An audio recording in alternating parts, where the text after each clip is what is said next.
ودبنتي عيارتي aadku xiisaha badneed ee u dhaxaysay Iridoole sidoo kale midnimo waxay ku hashiyeen barbara gool la'aana waxa loo baahday rigoorooyin kubadii ugu horeysay markaan waxa tuuranaysay Iridoole waxayna soo dirsadeen ciyaaryahanka lambarka 12aad Shinga ayaa markaan u tuurayo markaan Shinga ayaa tuuraya lambarka 12aad ee Iridoole wow si qurux badan ay u akhijiyay xishmad ay u muujiyay kooxdiisii hore ee midnimo Daadow ayaana markaan tuuri doono kubadoodii ugu horeysay Anas iyo Daadow ayaa markaan is wajahaya foolka foolay isku wajahayaan talowiyay urumoowi doonta Madaadow mise Anas wow uu akhijiyay jaa qurux badan ay ka dhigay Anas jaada uu ka baadi goobay kubadii jaada laga dhigay wixii aad kaafi kala dheeri codaan markaan lambarka 8aad ayaa u tuuri doonay Iridoole waana Xasan Xiriirtay kaas oo runtii bandhigaad u weyn ka sameeyay inta uu soconayay kulanka kan noqdayna sanadkii tagay tartanka heerka koowaad ee degmada Balcad laacibkii ugu wanaagsanaa si qurux badan ay u akhijiyay xidigan labadii kubad ay tuurteen Iridoole ay akhijiyeen kani muu akhijin doonaa kubadii labaad ee midnimo tuuranayso Anas iyo sidoo kale lambarka wow si qurux badan dabaalda qurux badan maamulka mudan amaan midnimada kooxeena wahay dhalinta moralkooda waa heer sare martigelinta tartamaduna Dr. Ayuub waa u diyaar Axmed ayaa markaan tuuraya kooxda Iridoole lambarka 10aad jaa qurxonayo ka dhigay Biljim ayaa markaan u tuuri doona midnimo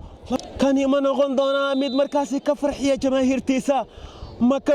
waa laga seef gareeyay wow Anas ayaa noqday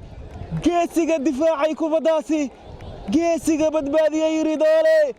kabtanka kama kaftama natiijada kolka ay kooxdiisa ku adag tahay waa mid ka foojin kara lambarka 9aad Iridoole uu akhijiyay yaalo ayaa markaan u tuuray kabtanka naadiga midnimo wow jaado aan iska baanay goobay ijaahada laga dhigay wax weyn ayaa u dhaxeeyay geesiga garoomada uu shitaa kolkuu shabaqa gaaraysa waxaan kaloo tumaa waa laga qabtay kubadaasi waa barabaro wow lambarka 14aad Iridoole kubadaasi banaanka ayay ka baxday birta ayaa ka hiilisay qadartu waa la qaataa haquusan weliga rajay khair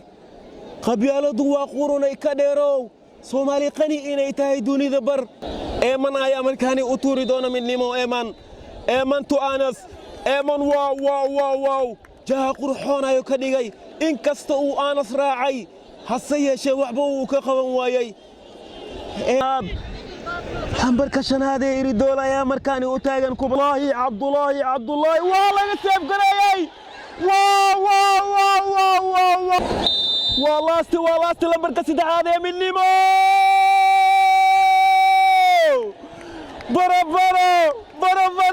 barabaro wow maxaan galabta daawanaynaa kubad maxaan daawanaynaa galabta kulanaad xiiso badan maxaan galabta daawanaynaa kulan darbiya midnimo iyo Iridoole waa la kala bixi laayahay gari wili way siman tahay lambarka 4aad ee kooxda waa bari Iridoole ayaa markaan u tuuri doono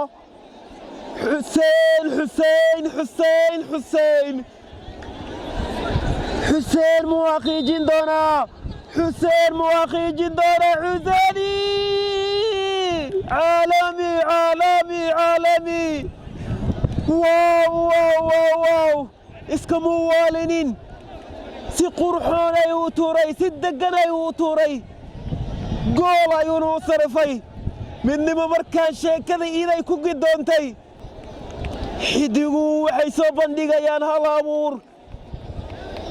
abuur waaliya galabtu waxayna barayaan wax kale Xuseen galabtu wuxuu na baray in kubadu waaliyaysan ahayn lambarka 7aad محمد يا مركاني من نمو توريا CR7 ka kooxda midnimo CR7 ka kooxda midnimo wow iridole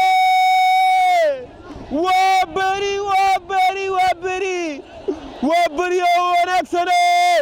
walaalii waa iswataan wow midnimo qadarta waa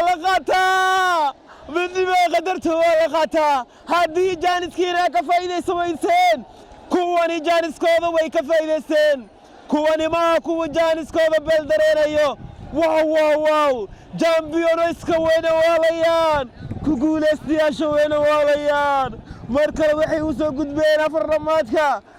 waanigoo saaxiibkii Jeelaan Cali muxuu idin dhahayo Soomaaliya isbarbarle